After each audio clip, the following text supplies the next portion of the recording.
Alright, this is Thor 371 sequel 372, and we have got Thor teaming up with Judge Dredd, and together they are trying to stop the evil threat of Zaniac.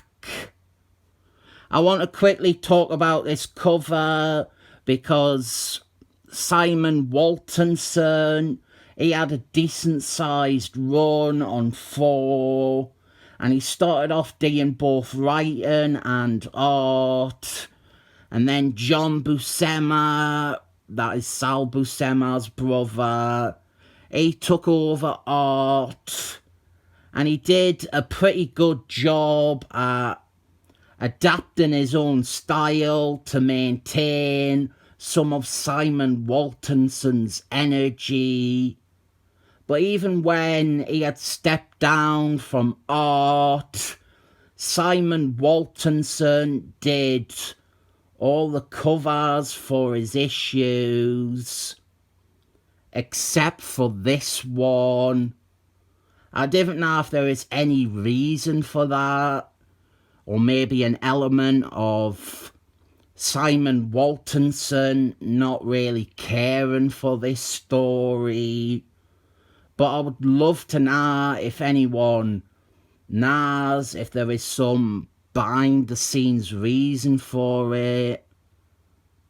It's really odd. It stands out. It is the only cover in his run not done by him. Anyway, we pick up from the first part. Zaniac has taken control of a gangster, and he is our big villain for this comic. I could try to explain Zaniac again, but both these issues spend so long trying to explain Zaniac. I feel I would only add to the confusion more.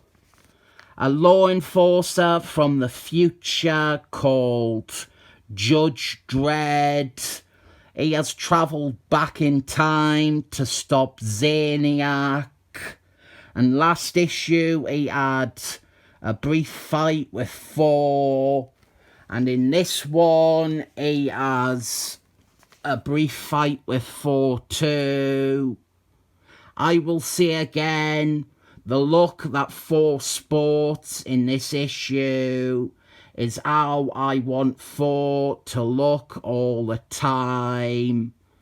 So we cut away to Fairyland here, because Beta Ray Cyrus, he has to go now. His home planet needs him. I'm not really sure if I like the way that his mouth is drawn here. It doesn't look like it was drawn as being a mouth. It looks like it was drawn as the shape. Beta Ray Cyrus is one of them characters that doesn't really translate well to other artists. Now though, Thor and Judge Dredd, they team up to stop Zaniac, and it is time for backstory theatre. We get some explanation of Judge Dredd and how he is a lawman from the future, and he works for the Time Police, who featured in that silly television show. But we mainly get more stuff about Zaniac and how he still exists in Judge Dredd's future, and he is responsible for a nuclear war. We also learn that maybe Zaniac was even Jack the Ripper, but not likely, since in the Marvel world they have implied at least 3 other characters might also have been Jack the Ripper. So Judge Dredd, he was sent back in time to stop Zaniac before he starts this war. And here we have our first appearance of the Time Police. And this is noteworthy because not only does it inflate the worth of this single issue, but this first appearance here, it doesn't line up with what we see in future appearances, because Simon Waltonson, he hadn't come up with the idea yet that all the members of the Time Police were modelled after Marvel editor Marky Mark. Here are some orphan children. Thor eventually takes them to fairyland to be adopted and live a life of whimsy and wonder. But Zaniac, his current plan is to get revenge on Thor by murdering Natalie Portman. And he does that. Natalie Portman was serial killed off panel. If only this stuck, but this story involves time travel, so you know it won't. Natalie Portman had outlived her usefulness in Thor comics.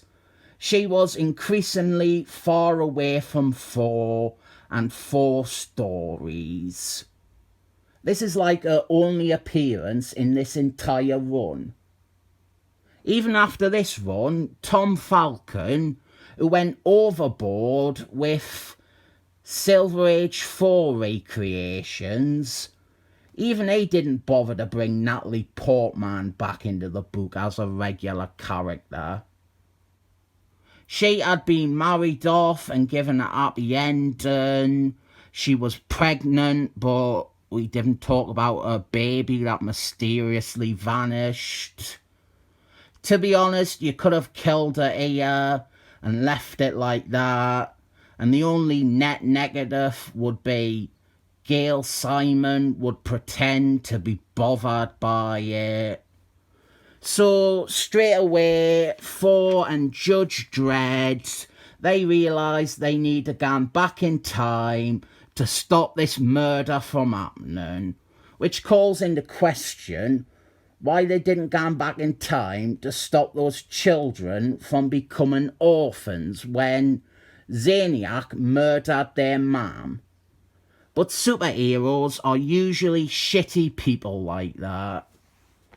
So the two of them gone back in time to the events of the end of last issue, and there is a really unsensational climax to this plot where all they do is kill some rats. If you have got a weird serial killer energy monster thing, a time-traveling policeman from the future, and the God of Thunder, you want something more epic than shooting rats from a distance. But they save the day, they kill Zaniac, and Judge Dredd returns to the future, and Natalie Portman never dies, and Thor is happy. So that is Thor 372. An issue with a lot going on, which ends with taking pot shots at rats. It really is an anticlimax which cheapens much of the stuff that led up to it. So I'm not sure I even recommend it. There is some fun ideas and concepts, and a nice inclusion of some hard forgotten about Thor baddies, and we have Judge Dredd, but the ending is just too unspectacular to satisfy. That is why I will have to give it 7 thumbs up.